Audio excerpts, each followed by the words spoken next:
você provavelmente deve conhecer esse jogo. Ele é um jogo bem famoso. Até entre quem não gosta muito de game, ele é um ícone. Não é exagero dizer que ele é um dos games mais importantes da história. E, inclusive, é bastante razoável dizer que para Nintendo, a empresa responsável por comercializar esse jogo desde 1985, esse jogo seja talvez o produto mais importante de toda a sua história. Considerando que foi o responsável por catapultar o seu personagem principal e atual mascote da empresa ao patamar de ícone pop, e por ocupar o primeiro lugar de jogo mais vendido de todos os tempos por 20 anos, sendo a franquia com o maior número de games vendidos na história. Levando esses fatos em consideração, é óbvio e evidente que a Nintendo teve como política resguardar e preservar o código original do jogo mais importante da sua história, como os americanos preservam o documento original da sua Declaração da Independência, como os mineiros preservam a receita do pão de queijo, ou como eu preservo o meu ingresso da final da Libertadores de 2013. Certo? Certo? Bom, seria de se esperar que sim, né? Mas sabe o que é engraçado? Quando a Nintendo resolveu relançar Super Mario Bros. Como parte de sua biblioteca de jogos para o Virtual Console do Wii e do Wii U, basicamente uma biblioteca clássica de jogos de Nintendinho e Super Nintendo, a internet, obviamente, foi fuçar lá nos arquivos. Com engenharia reversa, em pouco tempo, hackers conseguiram acessar o código do arquivo digital do jogo, que era vendido pela empresa pela bagatela de $6, algo em torno de R$30. E fuçando esse código, uma linha saltou às vistas. Eu não vou entrar muito no aspecto técnico aqui, mas se você interessar, esse vídeo do Eurogamer explica melhor a coisa toda e o link tá no comentário fixado. Mas basicamente, essa linha de código, chamada de cabeçalho INES, é algo que diz respeito ao método de extração do arquivo digital do cartucho original. É uma linha que não está presente na versão analógica do jogo, que só existe quando esse jogo é transformado em uma ROM, um arquivo digital que emula o conteúdo analógico do cartucho. Cada pessoa que tenta hackear um cartucho de Mario Bros. Por conta própria, provavelmente vai ter pequenas variações no processo. E essa linha de código acaba servindo como uma espécie de assinatura, uma pista de que aquele arquivo foi extraído de uma certa maneira bastante específica. É muito raro duas ROMs de um mesmo jogo, extraídas por programadoras diferentes, terem uma mesma linha desse código. E bom, a linha encontrada no código do Mario Bros. Do Virtual Console, ela era idêntica a uma outra ROM. Uma ROM disponível online. Uma ROM pirata. I would posit that Nintendo downloaded Super Mario Bros. From the internet and sold it back to you. Significa que há fortes evidências de que a Nintendo talvez tenha baixado o próprio jogo pirata da internet, colocado em uma loja online e cobrado $6 por isso. O que, por sua vez, pode ser uma evidência de que talvez a Nintendo, uma das maiores empresas do ramo de games, uma das mais tradicionais, talvez não tinha uma cópia de segurança do código do game mais importante da sua história. E para conseguir oferecer um arquivo do seu próprio legado como empresa, cobrando $6 por um jogo de 30 anos de idade, talvez tenha dependido da comunidade online dedicada a preservar arquivos de games clássicos através da prática da emulação, ou, como a Nintendo gosta de chamar, pirataria. E sabe o que é mais estranho? Que quando a Nintendo começou a distribuir seus jogos clássicos através do Virtual Console e do Nintendo Switch há alguns poucos anos, a empresa tenha distribuído uma série de notificações extrajudiciais para todos os principais sites de emuladores e ROMs da internet. Efetivamente, num golpe só, jogando todo o ecossistema de emulação e preservação de games clássicos na clandestinidade da internet. Você tá tendo dificuldade para achar aquela ROM do Aladdin de Super Nintendo para jogar nos últimos anos? Pois é, agora você sabe por quê. A argumentação central da Nintendo, assim como a de grande parte da indústria dos games, é a de que a prática de emulação e compartilhamento gratuito de jogos com mais de 30 anos de estrada configura pirataria, causa um dano financeiro e patrimonial às desenvolvedoras e é efetivamente o roubo da propriedade intelectual. Bom, hoje eu quero propor uma outra hipótese.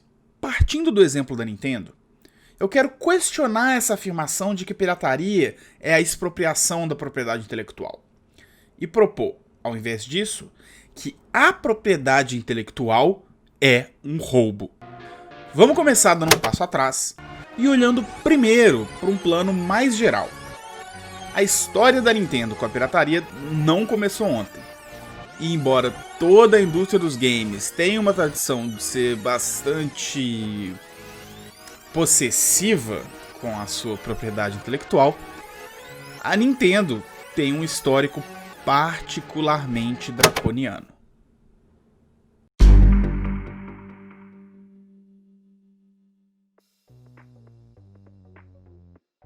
Não foi exatamente ontem que a Nintendo começou a distribuir processos a rodo para qualquer um que ela achasse que fosse uma ameaça à propriedade intelectual dela. Na verdade, tem pelo menos uns bons 30 anos que ela ganhou uma fama por causa disso. E em 1989, ela processou a Blockbuster por distribuir cópias xerocadas dos manuais de instrução dos jogos dela. Ainda em 1989, ela também processou a Atari e a representante da Atari, a Tengen, 2 vezes. A primeira vez porque a Atari supostamente havia descoberto uma forma de hackear o código TNES, que era o código anti-pirataria dos cartuchos do Nintendinho. E ainda no mesmo ano, eles também processaram a Atari e a Tengen pelo direito de poder publicar o jogo Tetris aqui no Ocidente. Começando na década de 90, em 1990, a Nintendo processou a Camerica, responsável pelo Game Genie, que era um dispositivo que permitia que você conseguisse colocar uns códigos, tipo cheats, nos seus jogos de Nintendinho e depois de Super Nintendo. E em 1991 começou, na verdade, uma série de processos da Nintendo contra várias empresas taiwanesas que produziam a matéria-prima para cartuchos piratas que eram distribuídos tanto no Oriente quanto no Ocidente. Essa série de processos, em 1994, incluiu ainda a United Microelectronics, uma outra empresa taiwanesa também acusada de produzir cartuchos piratas para o Nintendinho. No ano seguinte, em 1995, a saga dos cartuchos piratas ainda não tinha acabado. Dessa vez, com uma empresa gigantesca, a Nintendo processou a Samsung, acusando a Samsung de distribuir componentes que permitiriam que empresas fizessem cartuchos pirata de Super Nintendo e Nintendinho. Em 1997, a Nintendo processou a editora Prima, uma editora famosa nos Estados Unidos que produzia guias e detonados para jogos. E eles processaram eles por causa do mapa de GoldenEye de Nintendo 64. Vocês lembram do GoldenEye? Aquele jogo era ótimo. Pois é, eles colocaram um mapa de GoldenEye no guia deles que a Nintendo considerava que era uma violação da propriedade intelectual deles. Em 1999, a Nintendo processou a Bang Enterprise, uma empresa responsável pelo GB Exchanger, que era tipo um cartuchinho que você conseguia fazer uma cópia de jogos de Game Boy dentro desse cartucho. Eu ganhei ele no Natal de 99, no ano que a Bang foi processada, eu ganhei um desse. Eu tinha uma cópia do Pokémon Yellow, que eu não tinha, e eu coloquei nesse cartuchinho por causa desse dispositivo da Bang. Em 2000, ainda falando de bugigangas pro Game Boy, a gente teve a Song Boy, uma empresa que fez um dispositivo que permitia você ouvir músicas no seu Game Boy, mas que também foi processada pela Nintendo, porque a Nintendo aparentemente não gosta de música. Ambiente de música é ambiente de droga. Vocês caem fora de ambiente de música, hein? No mesmo ano, ainda em 2000, foi uma festa. 2000, começo da internet como a gente conhece hoje, bundas.com. Todo mundo pegou as principais marcas da Nintendo e resolveu fazer sites com aqueles domínios. A Nintendo quis acabar com a festa do pessoal e distribuiu 21 processos para 55 domínios diferentes que supostamente usavam nomes que eram marcas da Nintendo. Em 2003, a gente teve o Ultra HLE, que foi uma iniciativa de o primeiro emulador que conseguia emular videogames mais avançados, 3D, principalmente, no caso da época, o Nintendo 64. A Nintendo, obviamente, quis acabar com a festa e mandou um processinho pra galera do Ultra HLE. Tem muita coisa ainda. Vamos pegar os últimos 10 anos, tá? Em 2010, a Nintendo mandou um Cease and Desist pro pessoal da Pokénet, que era uma iniciativa de um MMORPG de Pokémon, e que também a Nintendo não gostou da ideia. No mesmo ano também, a empresa New, responsável pelo Game Copiers de DS, que era um dispositivo bastante parecido com o GB Exchanger, mas para DS. Ainda em 2010 teve um outro que esse particularmente me deixa bastante triste, que foi a BMB Finishes, que era uma produtora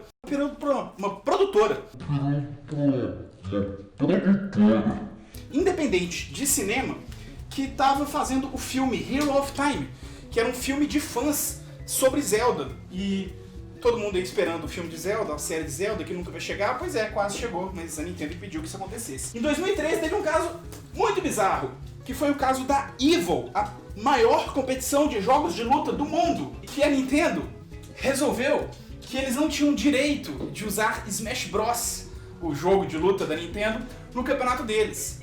E não satisfeitos em querer impedir que o jogo fosse transmitido, eles também queriam proibir que o jogo fosse sequer jogado na competição. E em 2015, a Nintendo foi atrás de diversos YouTubers. Você só podia usar vídeos da Nintendo, fazer gameplays de jogos da Nintendo, falar sobre a Nintendo no YouTube, se você fosse parte do programa de criadores da Nintendo. Várias pessoas não quiseram ser e tiveram seus vídeos derrubados. A partir de 2015, uma série de fangames, jogos inspirados em propriedades da Nintendo, feitos por fãs com iniciativas diferentes e criativas, começaram a tomar os mais diversos tipos de processinhos. A gente pode falar do Eric Ross em 2015, que teve a sua ideia de fazer um remake, um remaster HD do Super Mario 64, impedida pela Nintendo, infelizmente. No mesmo ano, em 2015,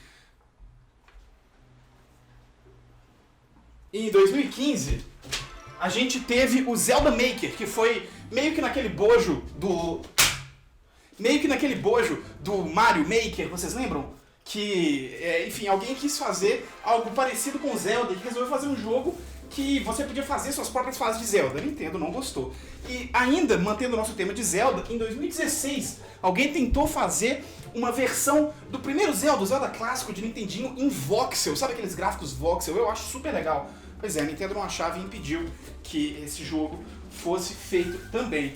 Ainda em 2016, a gente teve o fechamento do site GameJolt e mais de 500 jogos inspirados em obras da Nintendo foram apagados por toda a eternidade da internet nesse processo. E ainda nesse mesmo ano, indo atrás de todos esses vários games feitos por fãs, eles acharam uma grande ameaça, uma paródia que alguém fez de No Man's Sky em 2D, usando Mario, que era o No Mario's Sky. E a Nintendo não gostava disso, e portanto ele também foi obrigado a abandonar o projeto. Em 2018, a gente teve uma ofensiva histórica da Nintendo contra vários e vários sites de ROM, talvez o principal deles, o Love ROM, e a Nintendo basicamente jogou a maior parte da comunidade de emulação de jogos clássicos na clandestinidade com esses processos. Em 2019, um cara teve uma ideia muito maluca de tentar pegar o Mario Bros, o clássico Mario Bros, e fazer uma versão dele pro Commodore 64. Ou seja, ele estava querendo fazer uma versão de um jogo de 30 anos atrás para um videogame de 30 anos atrás. Ainda assim, a Nintendo não gostou da ideia e impediu que o Mario de Commodore 64 acontecesse.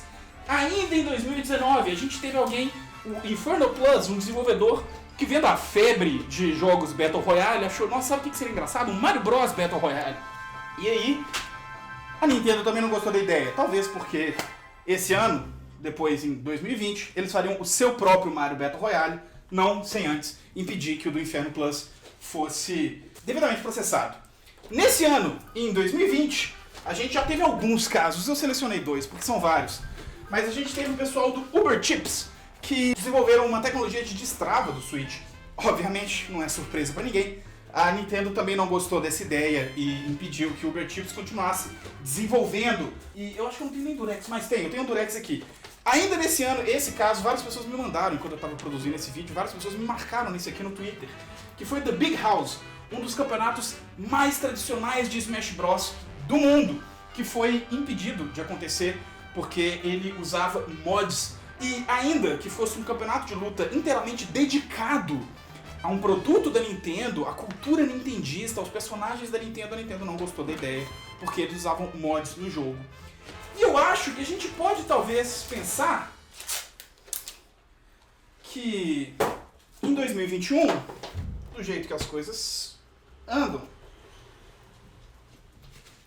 meu Durex foi pro saco. Em 2021, a Nintendo deve me processar por causa desse vídeo. Bom, é propriedade deles. Eles têm o direito de proteger ela. Tá. Mas por quê? Porque afeta eles economicamente. Eles são uma empresa que emprega milhares de trabalhadoras no mundo todo. Bom, todos esses casos afetam eles economicamente? Tipo, uma paródia 2D de No Man's Sky estrelando o Mario vai fazer com que as vendas do Switch afundem e milhares de famílias passem fome? É isso que você tá me falando? Ah, não, mas peraí, é porque o personagem é símbolo da empresa. Se eles deixarem qualquer coisa ser feita com ele, isso mancha a reputação. Olha, eu acho que ao longo dos anos, a Nintendo já mostrou que não é uma postura draconiana diante de propriedades intelectuais que impede coisas como isso. Nice of the princess to invite us over for a picnic, eh, Luigi? I hope she made lots of spaghetti. Isso. Well, excuse me, princess. Hey, excuse me, princess. Well, excuse me. Excuse me, princess. Isso.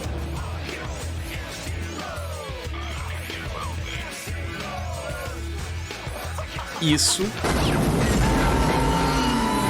Super Mario Brothers. Ou isso daqui. Join me, Link, and I will make your face the greatest in Korodai. Or else Todos you will esses die. produtos lançados oficialmente e legalmente. Alguns deles, inclusive, ostentando o famoso selo de autenticidade da Nintendo. Você pode então lançar a grande cartada. A propriedade intelectual encoraja o desenvolvimento tecnológico ao fomentar a competição entre engenheiros e desenvolvedores. Bom, tá, mas quais que são os termos dessa competição? Porque assim, a Nintendo vê alguém fazendo um Mario Battle Royale, processa quem fez e depois lança o próprio Mario Battle Royale. A propriedade intelectual aqui serviu para fomentar o desenvolvimento tecnológico ou para fazer uma corporação fazer dinheiro em cima de uma ideia que uma pessoa disponibilizou gratuitamente na internet. O que parece é que a relação da Nintendo com a sua propriedade intelectual varia muito conforme a conveniência.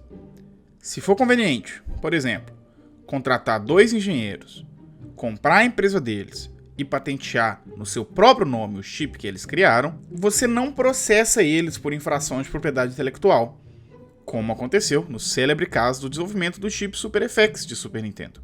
Mas se você está considerando desenterrar o seu acervo de jogos clássicos que você, enquanto empresa, tinha abandonado há mais de 3 décadas e usar ele para empurrar um péssimo serviço online, eliminando toda a concorrência no processo e retirando a necessidade de um trabalho bem feito e atrativo para o seu consumidor, talvez você consiga vender para as pessoas o seu péssimo serviço online.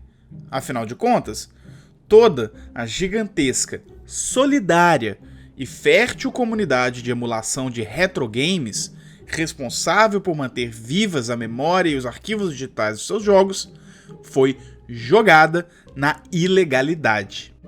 Mas se não é a propriedade intelectual que necessariamente sustenta os empregos da indústria, nem o que garante um padrão de qualidade para uma determinada marca, nem o que fomenta o desenvolvimento tecnológico, o que a propriedade intelectual faz? A resposta para isso começa lá no século XV, com a invenção da propriedade intelectual.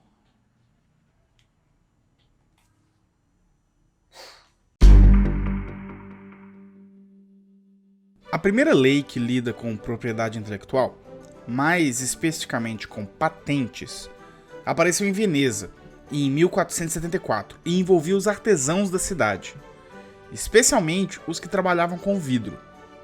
A lei estabelecia que fica decretado que toda pessoa que construir qualquer dispositivo novo e engenhoso nessa cidade deve noticiar o escritório do nosso Conselho de Bem-Estar Geral, sendo vedada a qualquer outra pessoa, em qualquer dos nossos territórios ou cidades, fazer qualquer dispositivo adicional em conformidade ou similar ao referido, sem o consentimento e licença do autor, pelo período de 10 anos. E se alguém construí-lo, violando o presente documento, o citado infrator deve ser obrigado a pagar a ele 100 ducados e o dispositivo deve ser destruído imediatamente. Bom, então se eu tinha uma ideia para, sei lá, um novo lustre de vidro, ao registrar essa ideia no escritório do Conselho de Bem-Estar Geral, eu teria segurança de que apenas eu poderia produzir aquele lustre, certo? Bom, errado. Na verdade, a legislação previa que a República de Veneza poderia usar aquela invenção registrada em seus territórios ou cidades sem precisar compensar a inventora. A lógica é que determinadas invenções, sendo de interesse público, seria um problema sério restringir a possibilidade de fruição desta invenção pela comunidade. A gente consegue ver essa problemática hoje, tranquilamente. Já pensou, por exemplo, se eu tenho o monopólio da patente de um remédio contra a imunodeficiência e eu resolvo impedir inúmeras pessoas soropositivas, mulheres grávidas e demais pacientes sofrendo de imunodeficiência de ter a medicação e condeno elas à morte por não terem dinheiro para pagar a fortuna que eu cobro por ter o monopólio da fórmula da medicação? Pois bem, essa preocupação já estava lá atrás, na primeira lei de propriedade intelectual. Mas talvez mais interessante seja a chegada das leis de propriedade intelectual à Grã-Bretanha no século XVI. Afinal, dentro dos próximos 2 séculos, a Inglaterra se tornaria o modelo para a industrialização de todo o mundo, pavimentando o caminho para o desenvolvimento do capitalismo. O que é interessante das primeiras legislações de patentes inglesas é que elas não giravam em torno da concessão de monopólio sobre uma ideia ao seu inventor. Elas consistiam na concessão de privilégios políticos e econômicos a inventores de outros países que optassem por desenvolver e registrar suas invenções em território inglês. Privilégios como título de nobreza, terras, por aí vai. O objetivo principal da legislação não era encorajar o desenvolvimento tecnológico através da concessão de monopólios, mas sim atrair inventoras de outros países para a Inglaterra e dar ao reino o controle sobre tecnologias que estariam, de outra forma, de posse de outros países do continente. O que é mais interessante é que conforme esse modelo de propriedade intelectual via concessão de privilégios às inventoras se popularizou pela Europa, inspirada na Inglaterra, a ilha britânica começou a sofrer com seus próprios inventores emigrando para outros países, onde eles julgavam que a legislação ia ser mais favorável.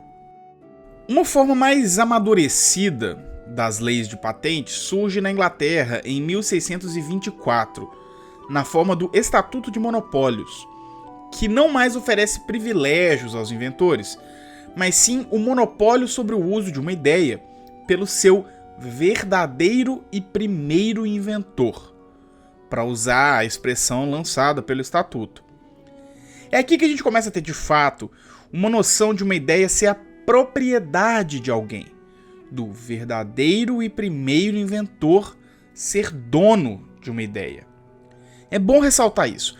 Toda vez que a gente ouve falar que a propriedade intelectual promove o desenvolvimento tecnológico, se pergunta: como diabos, então, houve desenvolvimento tecnológico no mundo inteiro antes de 1624? Bom, sem propriedade intelectual, né? Já que ela foi uma invenção do século XVII. Bom, entre os séculos XVII e XIX, as leis de patente e de propriedade intelectual, sob diversas formas, se espalharam pelo mundo. Mas é a partir da virada do século XVIII para o XIX que o modelo de patentes, esse modelo de monopólio de uso de uma ideia por uma pessoa, o seu verdadeiro e primeiro inventor, de fato começa a se tornar a norma nos países imperialistas industrializados. A França aprova sua lei de patentes em 1791, os Estados Unidos aprovam em 1793, a Áustria em 1810, a Rússia em 1812, a Prússia em 1815, a Bélgica e Holanda em 1817, a Espanha em 1820, a Bavária em 1825, Sardenha em 1826, o Vaticano em 1833, a Suécia em 1834, Portugal em 1837, a Saxônia em 1843.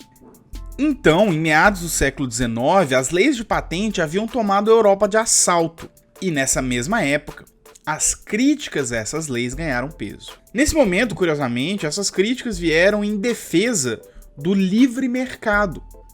Na Inglaterra, o jornal The Economist, o vice-presidente da Junta Comercial de Londres, industriais de Manchester e Liverpool e membros do parlamento começaram a defender a abolição das patentes a partir da década de 1850. Na Alemanha, o mesmo processo ganhou força, com economistas alemães sendo quase unânimes na condenação das patentes, e tendo apoio, inclusive, do próprio chanceler Bismarck. A Suíça foi talvez o país onde o movimento foi mais forte, tendo conseguido impedir por 5 vezes, ao longo de 3 décadas, que leis de patentes fossem adotadas no país. Na Holanda, o sistema de patentes foi efetivamente abolido em 1869.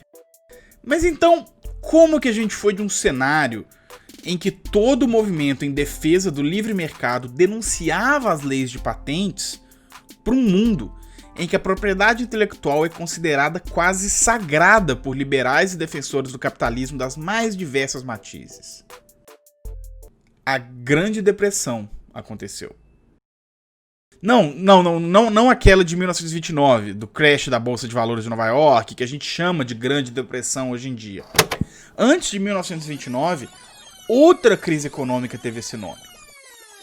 Em 1873, como resultado da crescente inflação da economia estadunidense, dos investimentos especulativos desenfreados na indústria ferroviária, da desmonetização da prata na Alemanha e nos Estados Unidos e dos impactos econômicos da Guerra Franco-Prussiana, grande parte das reservas bancárias dos Estados Unidos e da Europa se viram escassas e desencadearam uma série de falências de empresas, inicialmente no Império Austro-Húngaro, mas que ao longo do ano se espalhou por toda a Europa e a América do Norte. No Reino Unido, o impacto foi tal que a economia do país enfrentou estagnação por 2 décadas. A crise de 1873 foi responsável por um verdadeiro choque de realidade para o liberalismo da época. A ideia de que a economia floresceria melhor sem a intervenção estatal tomou mais uma porrada na cara, e diversas políticas intervencionistas foram adotadas pelos estados nacionais para salvar suas economias e os empresários, tipo tarifas altas de importação e a nacionalização das ferrovias. O protecionismo passou a se tornar a doutrina econômica dominante.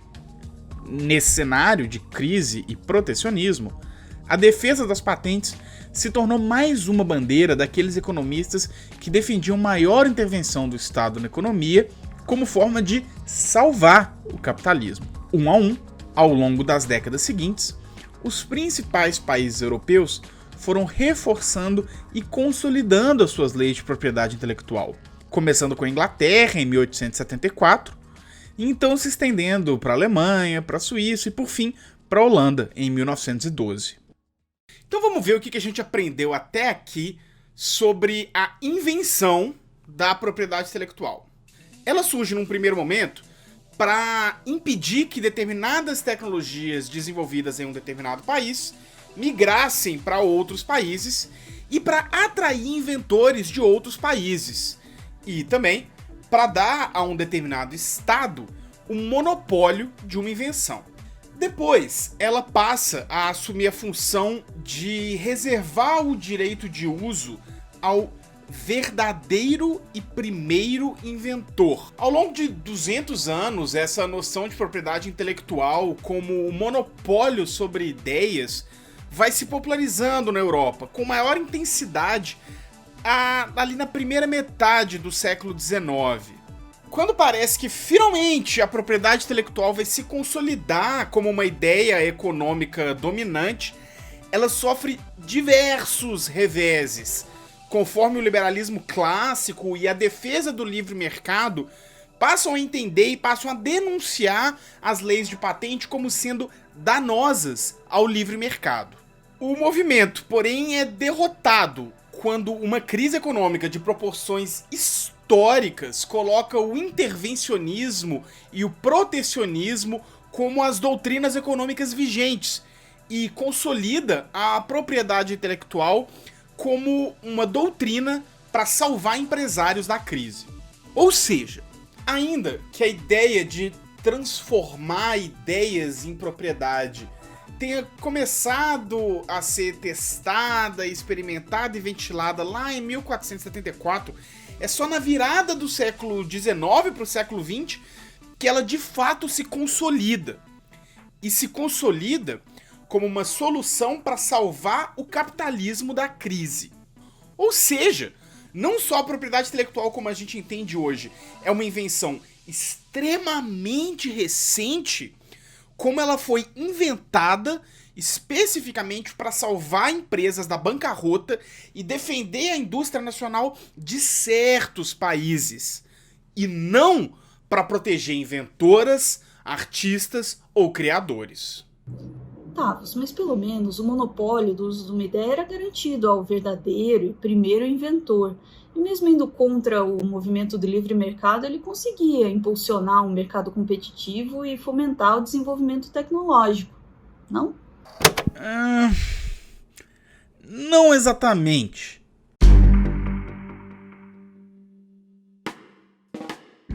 Primeiro que a coisa do verdadeiro e primeiro inventor acabou não sobrevivendo a esse frenesi em defesa da propriedade intelectual no final do século XIX. Nessa época, os Estados Unidos promulgaram a sua própria legislação de propriedade intelectual, sob pressão das empresas que viram seus lucros ameaçados pelas leis antitrust. E essa legislação introduziu uma novidade. Agora, a concessão de patentes não era atribuída somente a indivíduos, mas também a empresas. Ou seja, você é dono de uma fábrica. A sua equipe de engenharia cria uma nova ferramenta. Uma das engenheiras que criou a ferramenta sai da empresa e vai para outra. Ou melhor ainda, resolve abrir a própria empresa. Bom, azar o dela. Ela não pode usar a ferramenta que ela ajudou a criar nesse novo emprego. Ninguém da equipe de engenharia pode, porque a partir desse momento, a legislação de patentes não mais protege necessariamente o verdadeiro e primeiro inventor. Ela protege quem registrou a patente. E em vários dos casos, a partir desse momento, quem registrou a patente é a empresa. Esse é o modelo de patentes que é adotado na maior parte do mundo, ou em grande parte do mundo hoje em dia, inclusive na indústria dos games, o que gera várias questões. Mas calma, a gente vai chegar lá daqui a pouquinho. Além de não proteger o verdadeiro e primeiro inventor, as leis de patente também falharam em impulsionar o desenvolvimento tecnológico através da competição entre inventores. Um exemplo interessante foi a patente do avião, que nos Estados Unidos foi atribuída aos irmãos Wright. A patente do avião, da ideia de um veículo voador de duas asas, era monopólio dos irmãos Wright. Isso deu bosta para os Estados Unidos, porque outras empresas não podiam entrar no mercado. E isso comprometeu o desenvolvimento de aeronaves de guerra pelos Estados Unidos durante o princípio da Primeira Guerra Mundial, Porque enquanto os Wright mantinham todo o desenvolvimento da aviação travado e oculto nos Estados Unidos, a indústria de aviação europeia prosperava com referências cruzadas entre os experimentos, a partir da cooperação de engenheiros de diferentes países e empresas. Para se manter competitivo em relação ao mercado europeu e conseguir de fato alavancar uma indústria de aviação nacional, os Estados Unidos foram obrigados a instituir um licenciamento cruzado automático que permitisse que outros inventores e empresas atuassem no mercado de aviação. Um outro exemplo, que talvez seja mais interessante ainda, é a história do desenvolvimento do rádio. Os exemplos mais emblemáticos das contradições, né, que se revelam em relação às patentes, eles acontecem no começo do século XX. Eu gosto de citar sempre o caso do desenvolvimento da radiocomunicação, o que eu chamo de radiocomunicação, transmissão de ondas eletromagnéticas no ar. Então, no começo do século XX, existia um desenvolvimento da radiocomunicação, não só para fins militares, mas logo se percebe que aquilo também poderia ser utilizado para questões culturais, difusão de informação, conhecimento, obras artísticas, músicas, etc.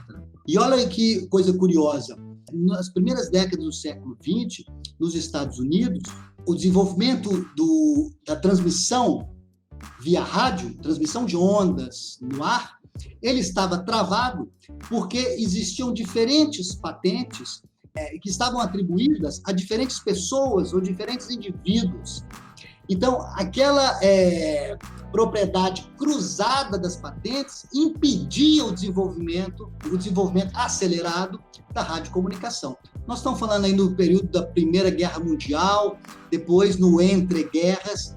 Então, logo, os Estados Unidos percebem que aquilo era uma arma militar, né?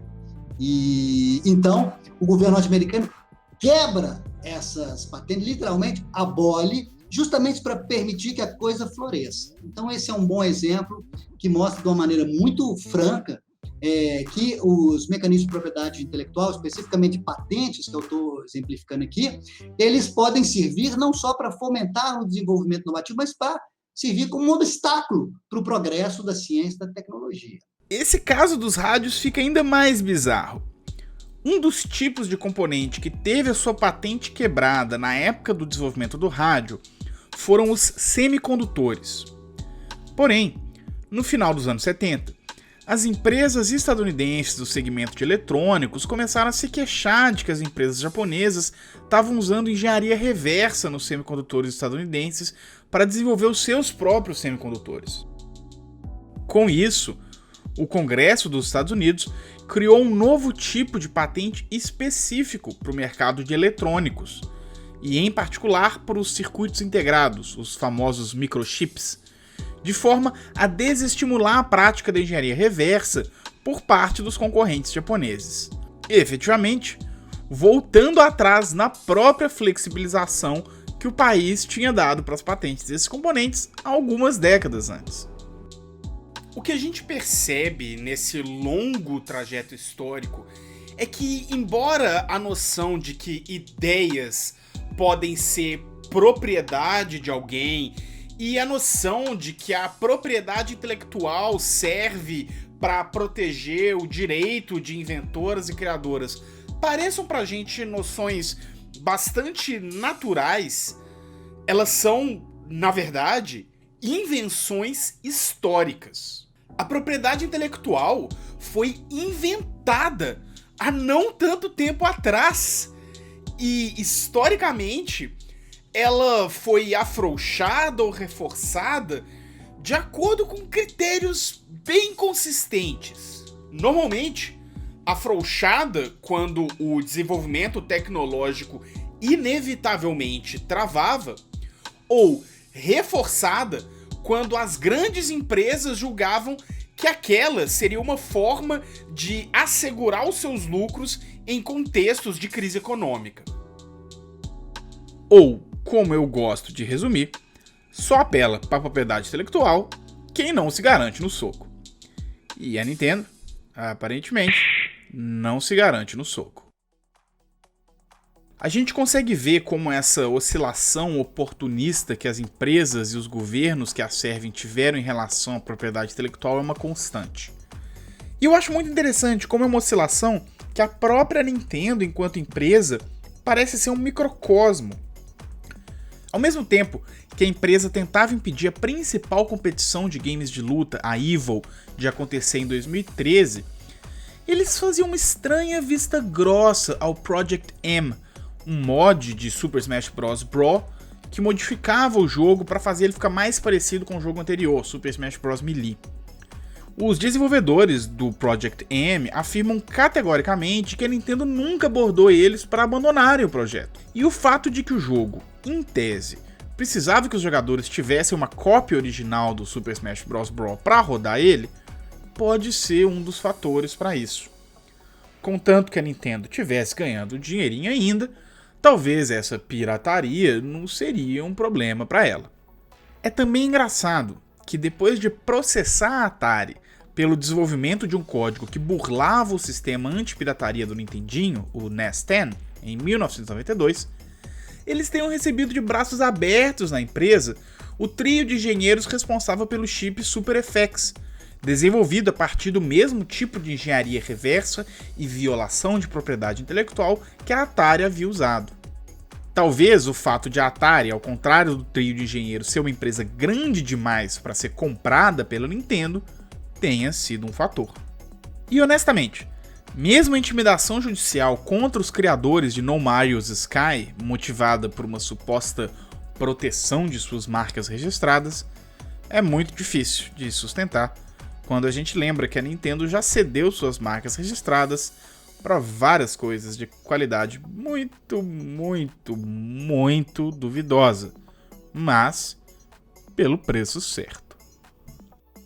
Quanto mais eu me debruço sobre essa questão, mais me parece que a preocupação da Nintendo não é com proteger sua marca, fomentar a competição, garantir o direito do verdadeiro e primeiro inventor ou qualquer outra baboseira do tipo. A preocupação da Nintendo é com fazer dinheiro. Bom, mas é uma empresa, lógico que ela quer fazer dinheiro. São os jogos e personagens dela. Bom, mas isso é um motivo bom bastante? Vamos falar um pouco sobre como que a propriedade intelectual entrou no mundo dos softwares, então. A fábrica de software, ela é obviamente movida por trabalhadores que são da área de computação, especialistas em banco de dados, em algoritmos, etc. Esses são os verdadeiros criadores da coisa. No entanto, nós estamos falando de uma lógica capitalista, onde o sujeito, ao ser empregado, ele é obrigado a assinar um termo onde ele transfere os direitos da propriedade intelectual para a empresa que o emprega. Então, é uma lógica inversa daquela do Estatuto dos Monopólios. De certa maneira, é uma lógica inversa, né? Porque deixa de privilegiar justamente o indivíduo criador, aquele sujeito que está ali envolvido, mas que, por força de um contrato de emprego, é obrigado a transferir, né, todo o fruto da sua criação para a empresa. E aí surgem polêmicas e controvérsias diversas, né? Porque o sujeito, nós estamos falando aqui de algoritmos, de ideias, enfim, o sujeito, quando sai do serviço, quando bate o ponto para encerrar a sua jornada de trabalho, ele vai para casa.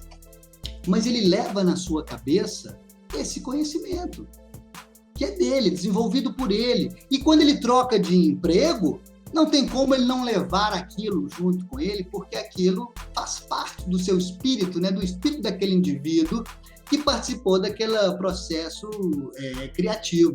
A indústria do software oferece um desafio complexo para o modo de produção capitalista. Se economicamente, enquanto indústria, os programas de computador se tornam tão centrais, movem tanto dinheiro e são tão essenciais à produção de um país quanto a indústria automotiva, a indústria têxtil ou a indústria metalúrgica, eles têm algumas diferenças essenciais. Eles são imateriais, podendo ser guardados em uma folha de papel ou até na cabeça de uma programadora. são muito baratos de reproduzir. Custa, literalmente, o número de elétrons necessários para um Ctrl+C, Ctrl+V, o que deve implicar em uns milésimos de centavos na sua conta de luz. E podem ser implementados em um equipamento que um grande número de trabalhadores tem na sua casa: um computador. Em uma fábrica de carros, caso um operário ou até um grupo de operários resolva usar do conhecimento e habilidades adquiridos no trabalho para fazer os seus próprios carros, eles precisariam de quantidades imensas de matéria-prima, precisariam de ferramentas de alta precisão, precisariam de fornos de solda, precisariam de uma série de recursos que eles só teriam acesso caso tomassem a fábrica do seu patrão. Esse é o impasse daquela velha contradição. Os trabalhadores têm o trabalho, a técnica e o conhecimento necessário para a produção, mas os patrões têm as máquinas, a fábrica, a terra, os meios de produção. Mas a indústria do software é diferente. Um operário pode, teoricamente, reproduzir parte ou a totalidade do trabalho que ele e os seus colegas executaram na empresa na sua própria casa, no seu computador pessoal, e criar um software similar ou talvez até melhor, e vender esse software, ou, se ele quiser, distribuir de graça na internet. Ele não precisa das máquinas que estão lá na empresa, e inclusive, na verdade, atualmente, grande parte das programadoras tem trabalhado de casa mesmo. Como então garantir que os funcionários de uma determinada empresa não usem os códigos que eles criaram para a empresa em uma outra empresa? Ou até para eles próprios? Em outras palavras, como garantir aos donos das empresas o monopólio sobre o uso dos códigos que os seus trabalhadores criaram? Bom, você transforma os códigos em propriedade intelectual. Quando a computação moderna estava começando a se desenvolver ali entre as décadas de 1950 e 1960, ela acontecia quase inteiramente no contexto de pesquisa. Os softwares eram vistos menos como um produto ou um recurso de uma empresa e mais como experimentos. Desenvolvidos, na sua maior parte, em laboratórios de universidades e empresas, os softwares costumavam ser livremente compartilhados entre profissionais de programação e engenharia, para que profissionais e pesquisadores de outros lugares do mundo pudessem fazer uso das tecnologias e descobertas uns dos outros. A mais notável exceção na época eram os softwares militares, que por lidar com questão de segurança nacional, espionagem, conflitos geopolíticos, eram mantidos como segredos de Estado. Mas até uma invenção militar, a ARPANET, que era uma rede de computadores transcontinental de alta velocidade, era extensamente usada por cientistas e estudantes em universidades e institutos ao redor do mundo para compartilhar códigos e descobertas nas ciências da computação. Foi a partir do final dos anos 70 e começo dos anos 80, quando as empresas de tecnologia da computação começaram a ganhar mais espaço no mercado e o Vale do Silício, na Califórnia, começou a se tornar o polo corporativo que ele é hoje, que o hábito de transformar códigos de computador em um produto protegido por patente se tornou uma prática mais comum. E é também nessa época que a prática de expropriar o conhecimento coletivo para o lucro privado na indústria do software nasceu. Um exemplo célebre foi quando o Instituto de Tecnologia de Massachusetts, o famoso MIT, licenciou vários códigos desenvolvidos por alunos e professores do instituto para uma empresa, que então restringiu o acesso ao código-fonte desses softwares, impedindo que outras pessoas pudessem acessar, modificar e estudar aquele código, incluindo os próprios programadores do MIT que desenvolveram eles.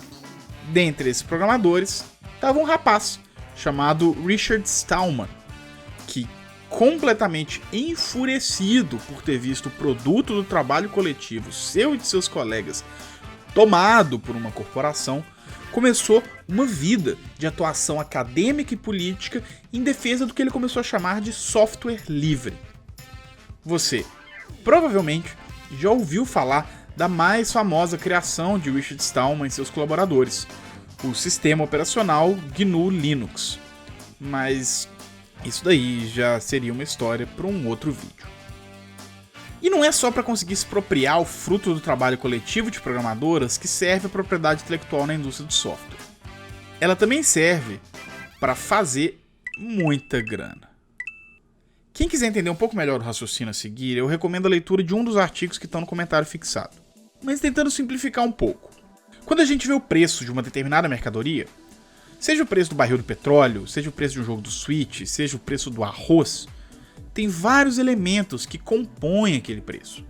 O salário dos trabalhadores, a manutenção do maquinário, a aquisição de insumos e matéria-prima, o lucro do capitalista e o custo de reprodução. De reprodução. Porque o custo de fazer cópias ou reproduzir o processo de produção de uma mercadoria é mais barato do que fazer a primeira versão. Mas ainda assim é um custo.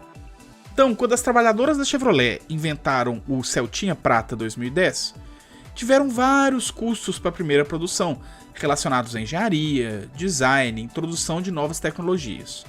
Mas quando elas começaram a produzir o Celtinha Prata 2010 em massa, para que eles pudessem ser comprados por professores de sociologia do Brasil todo, esses custos de projeto, design e engenharia não eram mais uma questão. Só os custos de matéria-prima, salário, lucro, etc. Ou seja, reproduzir o Celtinha Prata 2010 é mais barato do que produzir o Celtinha Prata 2010.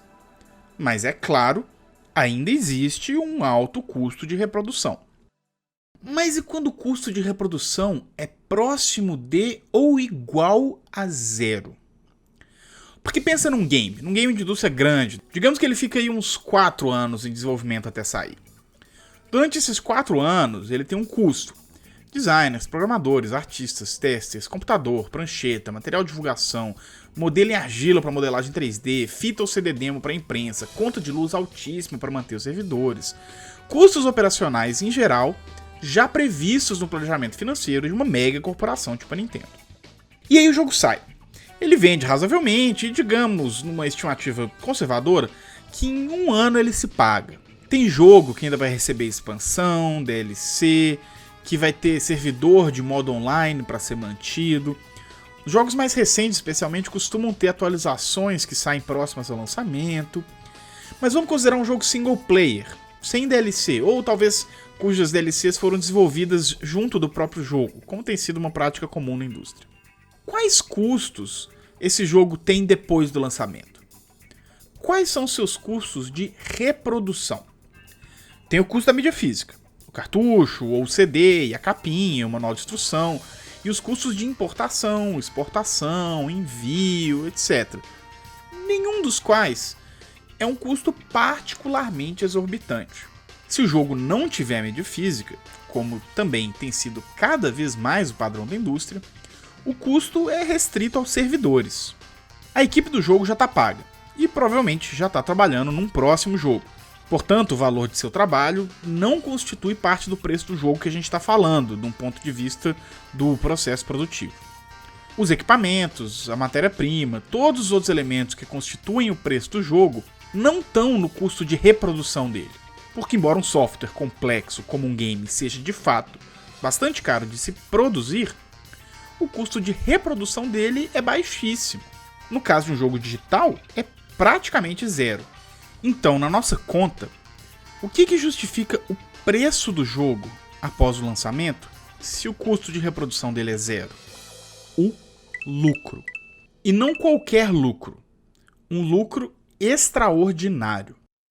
Como o custo de reprodução é zero, e qualquer pessoa com poucos recursos técnicos poderia reproduzir um código, a única coisa que justifica um jogo continuar custando R$400 2 anos depois do seu lançamento é o fato de que existe um dispositivo jurídico que determina que uma determinada empresa tem um monopólio sobre a reprodução daquela mercadoria, por pura força da lei. E esse monopólio permite que a empresa cobre o quanto ela quiser. É possível adquirir o jogo de graça? É, mas é ilegal. Ou seja, é possível, mas há um aparato coercitivo, corporativo, estatal que desencoraja fortemente o ato e chama de pirataria. Apenas a empresa tem o direito de distribuir o jogo e de determinar o seu preço. E lembrando, os custos de produção já foram cobertos. Os trabalhadores envolvidos no jogo já estão em outra. E conhecendo a alta rotatividade da indústria, é muito possível que muitas, inclusive, já tenham sofrido demissão. Esse dinheiro, que compõe o preço final do jogo, é puro lucro. Cortesia da velha amiga propriedade intelectual. E ainda tem um outro papel extremamente perverso que a propriedade intelectual cumpre na indústria dos softwares, que é algo que a gente aqui no Brasil devia prestar uma atenção especial. A propriedade intelectual garante que as grandes potências globais mantenham o monopólio sobre o desenvolvimento de tecnologias avançadas. Otávio, eu diria o seguinte, numa análise macroeconômica, nós estamos aí diante de uma disputa econômica internacional entre países. O que a gente percebe nitidamente é que desde os anos 1970, os países chamados do primeiro mundo, né, um exemplo emblemático, os Estados Unidos, eles passam por um processo muito forte de desindustrialização. Quando a produção fabril desloca para a Ásia, uma das maneiras que os países do primeiro mundo têm de manter o equilíbrio das suas balanças comerciais é migrar para uma outra fonte de riqueza, para um outro tipo de produto. Então, vão surgir aí produtos financeiros, né, a financeirização da economia, mas vai surgir também com uma força muito grande a indústria de bens intangíveis, a indústria de audiovisual, a indústria de software, a indústria de games, enfim, tudo isso vai ganhar muita força desde os anos 1970 diante dessa nova realidade. E haja visto o fato de que um software, um programa, uma música pode ser reproduzido em instantes a custo zero, essa lógica de mercado só funciona se houver mecanismo de proteção intelectual. Então, nos últimos 50 anos, o que a gente vê é um recrudescimento dos mecanismos de propriedade intelectual. E os órgãos, a exemplo da Organização Mundial do Comércio, os órgãos multilaterais que regulam as relações econômicas entre países, são órgãos que estão a serviço desses interesses. E a gente observa coisas bastante perversas, porque, historicamente, no plano das relações econômicas internacionais, existiram alguns princípios. Por exemplo, países menos desenvolvidos tinham direito a tratamentos diferenciados. Então, no plano das relações econômicas, existia uma ideia de tratamento assimétrico para beneficiar justamente aqueles países subdesenvolvidos ou não desenvolvidos. Mas o que nós estamos vendo é que os mecanismos de propriedade intelectual nos últimos 50 anos vão se recrudescendo e, através da Organização Mundial do Comércio e diversos outros órgãos que estão ali ligados à ONU, vai sendo abandonado essa ideia de atribuir algum tipo de privilégio para os países menos desenvolvidos. Todos são traçados com os mesmos critérios legais.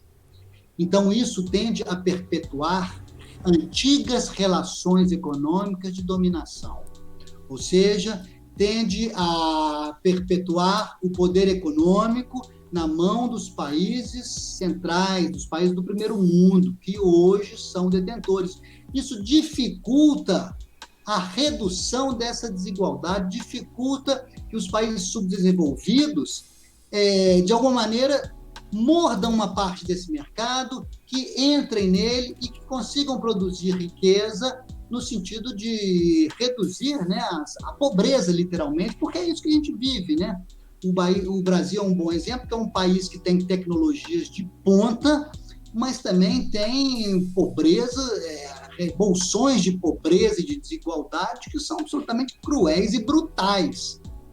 Então, essas relações econômicas internacionais, elas dificultam que a nossa economia floresça e dificultam, em última instância, que as desigualdades econômicas se reduzam. Então veja bem, O surgimento do software proprietário e a consolidação das leis de propriedade intelectual na indústria do software servem para 1. Fazer a apropriação privada de um produto de um trabalho coletivo, feito por uma equipe de desenvolvedoras. 2. Impedir que trabalhadores usem seu conhecimento e o produto do seu próprio trabalho em benefício próprio e da comunidade. 3. Limitar a livre circulação do conhecimento científico e acadêmico nas áreas de ciências da computação, ciências de dados e campos afins. 4. Garantir um lucro extraordinário às empresas de software a partir do seu monopólio privado sobre um produto expropriado de um trabalho coletivo. 5. Preservar e aprofundar o desequilíbrio informacional que é a base contemporânea da divisão internacional do trabalho, que exclui os países subdesenvolvidos e em desenvolvimento das posições de liderança no desenvolvimento tecnológico computacional moderno. Até aqui no vídeo, a gente está se concentrando na história e no exemplo de um tipo de propriedade intelectual, que são as patentes. Não é o único tipo que existe. A gente também tem os direitos autorais, a gente tem o direito de cópia, que às vezes a gente conhece mais pelo nome em inglês, copyright. A gente tem o direito de marca. Cada uma dessas manifestações da propriedade intelectual tem a sua própria história e sua própria particularidade, e daria para fazer um vídeo inteiro sobre cada uma delas. Mas todas cumprem, de diferentes formas, os papéis que eu listei. Portanto, a gente está focando nas patentes, enquanto um caso ilustrativo de uma constatação mais geral, a de que as leis de propriedade intelectual na indústria do software não servem para proteger os direitos de autoria do primeiro e único inventor ou estimular o desenvolvimento. Elas servem para outra coisa, e é uma tendência que atravessa toda a história do capitalismo. E olha, nenhuma indústria é mais fácil de notar isso do que na indústria dos games. Pega o exemplo do jogo Yooka-Laylee. Grande parte da equipe de desenvolvimento, a Playtonic, consiste em ex-funcionários da Rare. Especificamente, funcionários que trabalharam no desenvolvimento dos clássicos Banjo-Kazooie e Banjo-Tooie de Nintendo 64. Yooka-Laylee foi apresentado como um sucessor espiritual de Banjo-Kazooie, que fica óbvio desde o nome do jogo. Yooka-Laylee soa como ukulele em inglês, uma alusão aos nomes dos protagonistas Banjo e Kazooie dos jogos de 64. Até toda a jogabilidade dele, desde os personagens principais, até o design dos levels e o conjunto de movimentos disponíveis. Mas então, por que Yooka-Laylee não foi simplesmente o terceiro jogo da franquia Banjo-Kazooie, como inclusive tinha sido prometido no final de Banjo-Tooie? Porque todos os personagens de Banjo-Kazooie são propriedade intelectual da Rare. Ainda que a sua criação tenha sido produto do trabalho coletivo das desenvolvedoras, artistas, designers e demais profissionais que haviam trabalhado no jogo, essas trabalhadoras não tinham direito sobre o produto do próprio trabalho. Exemplos como o de Yooka-Laylee são inúmeros na indústria. A gente pode falar de Bloodstained, game dirigido por Koji Igarashi, ex-produtor da série Castlevania. Mighty No. 9, cujo líder de projeto era Keiji Unafuna, produtor de vários jogos da franquia Mega Man e criador do personagem Zero. Eiyuden Chronicle 100 Heroes, um jogo ainda em desenvolvimento, dirigido por Yoshitaka Murayama, criador da série Suikoden. A gente tem exemplos de franquias bastante autorais, cuja criação é bastante ligada a uma pessoa em específico, tipo Metal Gear Solid, cujo criador Hideo Kojima não tem mais controle criativo sobre a série, porque ela é uma propriedade intelectual da Konami. Um caso parecido é a série The Sims, cujo criador Will Wright não tem envolvimento mais já desde o terceiro jogo principal. E a gente tem alguns casos super esquisitos e até meio difíceis de explicar, tipo a franquia Harvest Moon, que é o nome ocidental da franquia japonesa Bokujo Monogatari, que era distribuída no ocidente pela empresa Natsume. Mas aí a equipe de desenvolvimento japonesa, a Marvelous Entertainment, resolveu distribuir o jogo por conta própria aqui no ocidente, através da própria divisão estadunidense deles, a Exceed Games. Mas ao tomar essa decisão, eles não podiam mais usar o nome Harvest Moon, que é o nome de propriedade da Natsume. Então eles precisaram de mudar o nome da franquia no ocidente para Story of Seasons. Enquanto a Natsume, que ainda é dona do nome Harvest Moon, passou a criar os seus próprios jogos da franquia Harvest Moon, que não são bem jogos da franquia Harvest Moon, mas chamam Harvest Moon. E são de qualidade bem duvidosa, se você quiser a minha opinião. Em nenhum desses casos, a propriedade intelectual protegeu os trabalhadores responsáveis pela criação dos games. Ela protegeu os empresários que detinham o monopólio de uso das marcas e dos códigos criados pelo trabalho desses profissionais dos games. Então vejam, a preocupação da Nintendo com sua propriedade intelectual, no fundo, não é sobre proteger as criadoras dos seus games, ou sobre garantir a reputação da marca, ou sobre fomentar o desenvolvimento artístico e tecnológico dos games enquanto mídia, mas sim para fazer muito dinheiro. E eu sei o que muita gente vai querer falar. Mas essa margem absurda de lucro que permite que as pessoas possam trabalhar com games. Bom, primeiro, que esse argumento alimenta uma falácia extremamente nociva, que é a noção de que trabalhar com games em grandes estúdios é o emprego dos sonhos. Digo, sendo a indústria dos games a máquina multibilionária que ela é hoje, já tendo ultrapassado até o cinema hollywoodiano nas cifras que ela move, era de se esperar que a gente não precisasse toda semana denunciar algum caso bizarro de superexploração do trabalho, de assédio, de saúde mental fragilizada e de 1000 outros atentados contra a saúde e o bem-estar de trabalhadoras e trabalhadores que eu já até discuti num outro vídeo aqui do canal.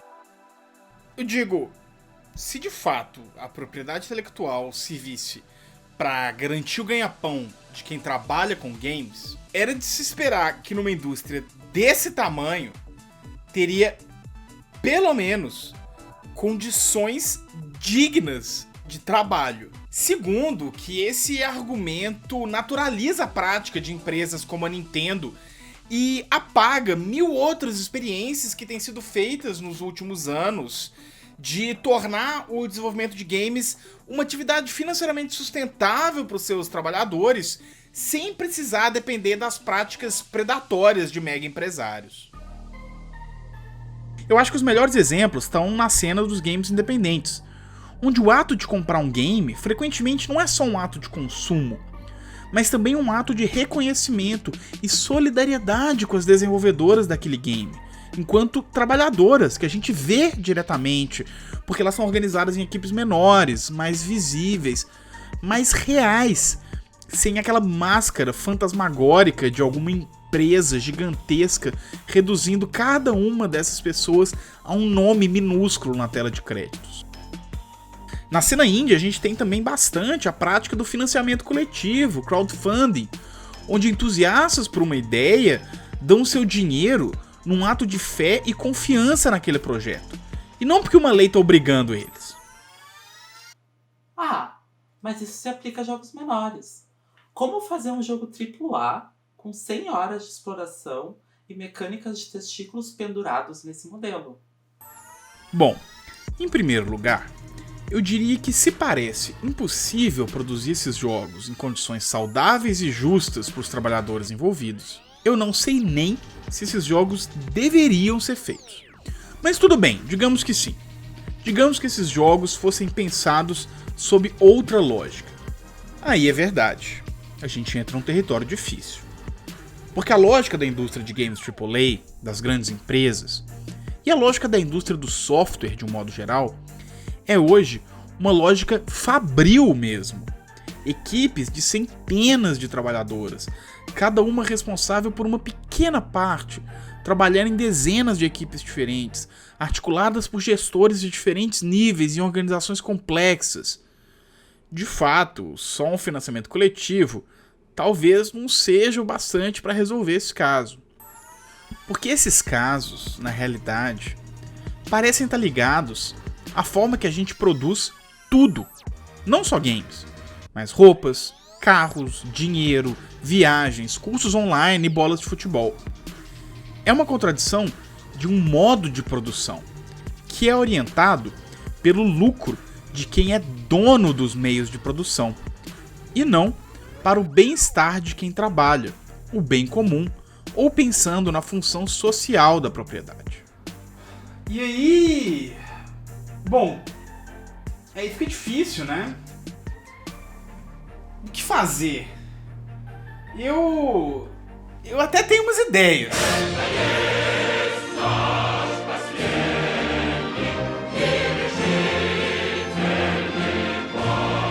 Mas várias outras pessoas têm outras ideias de como seria um mundo pós-capitalista, ou pós-escassez, ou pós-trabalho, ou seja o que for. Mas o que eu queria chamar a atenção é para isso. Que não é que a propriedade intelectual é necessária para o desenvolvimento de games. Ela não é. Ela é um elemento constitutivo da forma específica que os games são produzidos sob a lógica fabril de uma sociedade capitalista. E mais do que isso, é uma das formas que o Estado, afinal, quem regula a propriedade e assegura sua proteção é o Estado e não o mercado, trabalha para garantir que as coisas continuem funcionando sob essa lógica capitalista. É necessário desnudar o que a propriedade intelectual é. Ela é uma ferramenta de exploração e não de remuneração, de fomento à criatividade ou de proteção ao trabalho e às trabalhadoras.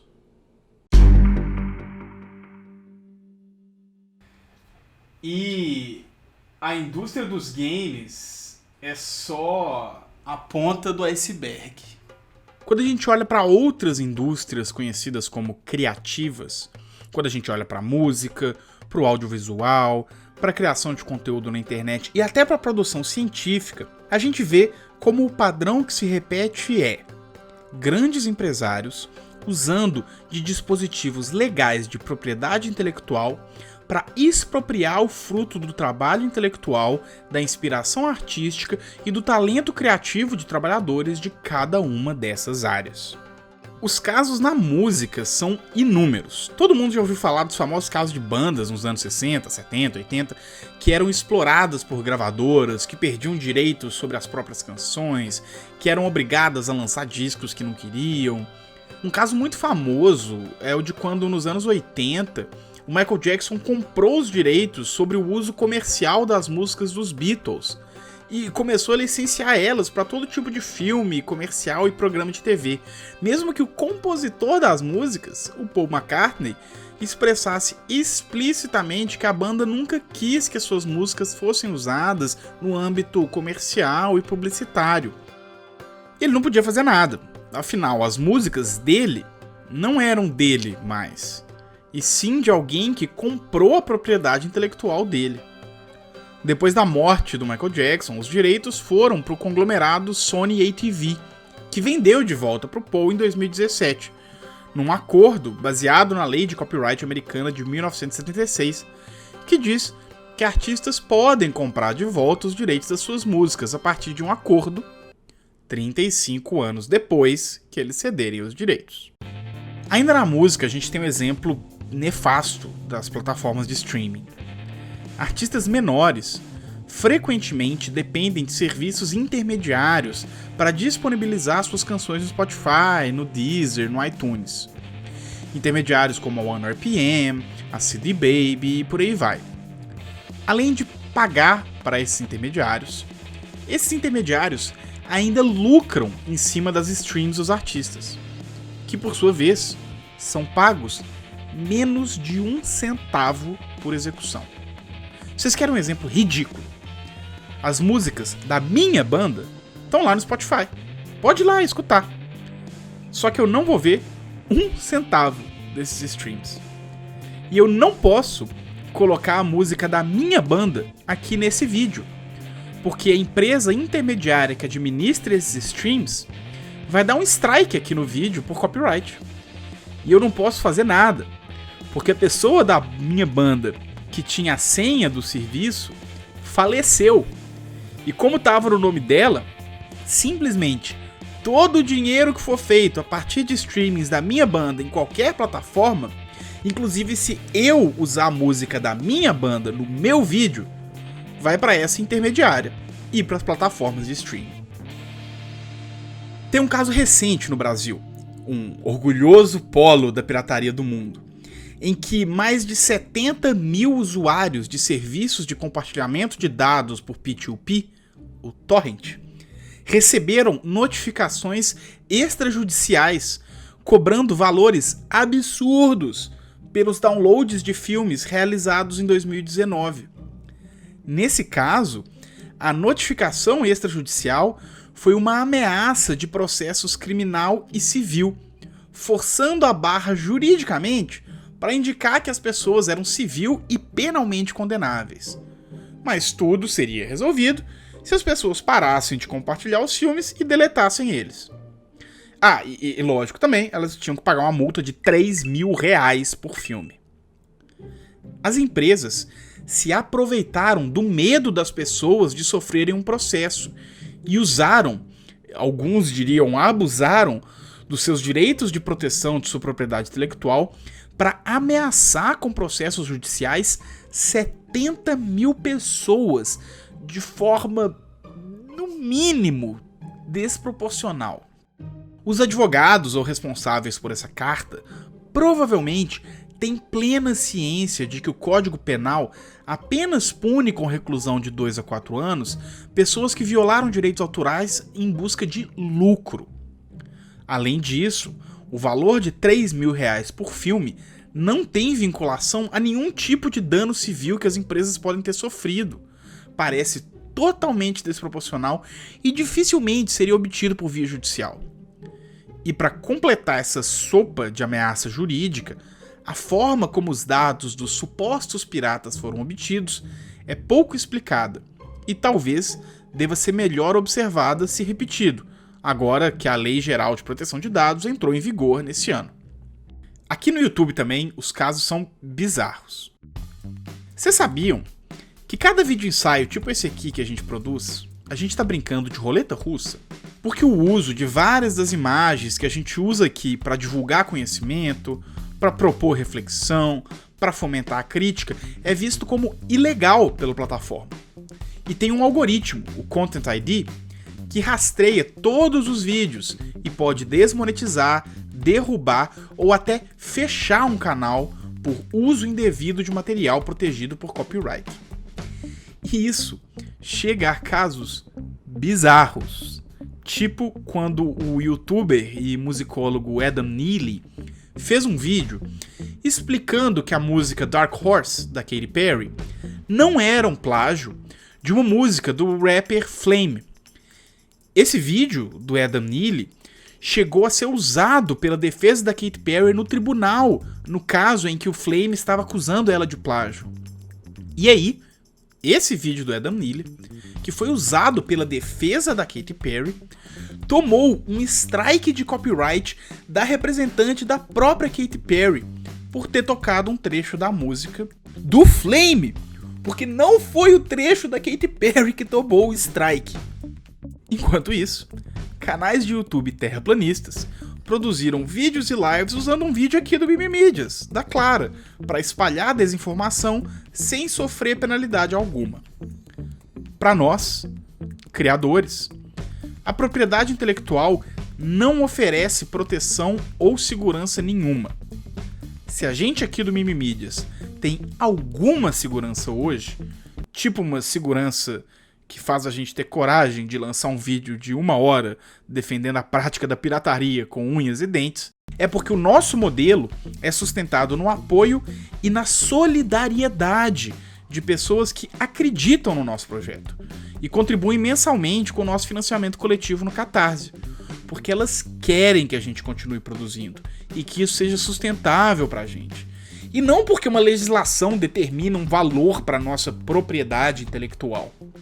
Outro exemplo revoltante é a produção científica mundial, que é realizada a partir do trabalho coletivo de pesquisadoras de todos os níveis, estudantes, professores, laboratoristas, em sua grande maioria em instituições públicas de pesquisa e ensino, e que tem as suas publicações, os famosos periódicos científicos, restritas por megaportais como Project Muse e JSTOR. Portais que não produzem ciência, mas lucram milhões de dólares anualmente, cobrando valores descomunais para o acesso ao conhecimento científico coletivo humano. E a essa altura do vídeo isso já deve estar óbvio, mas sempre vale lembrar. As cientistas e pesquisadoras que produziram esses artigos, que estão trancados por detrás de valores exorbitantes, nunca veem um centavo desse dinheiro. E se hoje eu posso fazer o meu doutorado tendo acesso à mesma vastidão de conteúdo de consulta que um pesquisador dos Estados Unidos, que recebe em dólar e cuja universidade paga mensalidade para esses portais todos, é por causa de uma mulher, Alexandra Elbakian, uma pirata, atualmente escondida em algum lugar, que é responsável pelo Sci-Hub, uma ferramenta para piratear artigos acadêmicos e tornar o conhecimento humano acessível para todo o planeta, e não apenas para uma elite intelectual dos países do primeiro mundo. Para todo lugar que a gente olha, o cenário é o mesmo. A propriedade intelectual restringe o acesso, elitiza o conhecimento, não protege os direitos de autores e os expropria dos frutos da sua própria criação em benefício de uma elite empresarial. E aí, sabe o que me deixa puto? O que me deixa puto é quando eu entro na internet e vejo gente com projeção, gente com plataforma, gente que se diz progressista e até anticapitalista, impondo um julgamento moral sobre a prática da pirataria. Dizendo que pirataria é roubo, dizendo que custa emprego, dizendo que quem pirateia tá moralmente errado, perseguindo quem pirateia. Escreveram matéria para portal de game denunciando escândalo de pirataria e exigindo que as grandes empresas persigam um cara que tirou um trocado com um game de 30 anos atrás. E gente que faz isso em defesa dos empregos da indústria, em defesa das famílias que vão passar fome por causa da pirataria. O que me deixa puto é menos a pessoa atacar a pirataria com unhas e dentes. É mais ela atacar em nome das trabalhadoras e trabalhadoras que estão entre as principais vítimas da propriedade intelectual. Quer defender o fechamento do site-ROM? Defenda. Eu não tô aqui para dizer o que você deve ou não deve defender. Mas pelo menos tenha a honestidade de admitir que a sua preocupação é com o balancete de final de ano da Nintendo e com a lancha nova que o Doug Bowser vai poder comprar. Porque se sua preocupação fosse com os trabalhadores e as trabalhadoras, você poderia estar gastando toda essa energia para denunciar o crunch time, para denunciar a misoginia e o assédio e o racismo generalizados na indústria, para denunciar a hiperexploração de trabalhadores de empresas do sul global terceirizadas por grandes estúdios da Europa ou dos Estados Unidos. Muita gente vai tentar combater esses discursos anti-pirataria dizendo o quanto que a pirataria é importante para os games. O exemplo da preservação histórica que eu falei mais cedo, que a comunidade de emulação de games acaba cumprindo, é de fato importantíssimo. Fala-se muito também sobre como que a pirataria concede acesso a games a determinadas camadas da população que às vezes não teriam esse acesso, principalmente em países de terceiro mundo, como aqui no Brasil. Esses argumentos em defesa da pirataria são muito válidos, mas eu quero chamar a atenção aqui pro fato de que a coisa é mais funda que isso. Que não é simplesmente que piratear não tá errado. É que a propriedade intelectual está errada. Que o florescimento dos videogames, enquanto expressão do espírito humano, tá ameaçado e condenado por essa invenção chamada propriedade intelectual, que só existe para assegurar a apropriação privada do trabalho intelectual coletivo. Que ao longo da história, as convenções que definem os limites da propriedade intelectual foram todas absolutamente arbitrárias, que mudam conforme o capital precisa administrar crises. Que a propriedade intelectual é uma invenção que tenta resolver contradições inerentes ao capitalismo e que ela não é um imperativo moral, que é urgente a gente superar a propriedade intelectual e não fortalecer. Que no conflito entre os donos dos estúdios e as trabalhadoras assalariadas que de fato fazem os games, a propriedade intelectual é uma ferramenta essencial para manter a exploração e a opressão de quem de fato cria games. Que a pirataria não é roubo, mas sim que a propriedade intelectual é um roubo.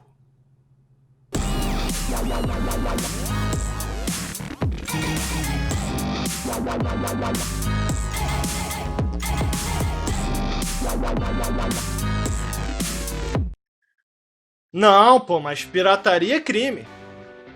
Bom, não é porque uma coisa é crime que ela seja injusta, porque justiça e lei são coisas diferentes. Vai assistir esse vídeo aqui na miniatura para você entender melhor isso.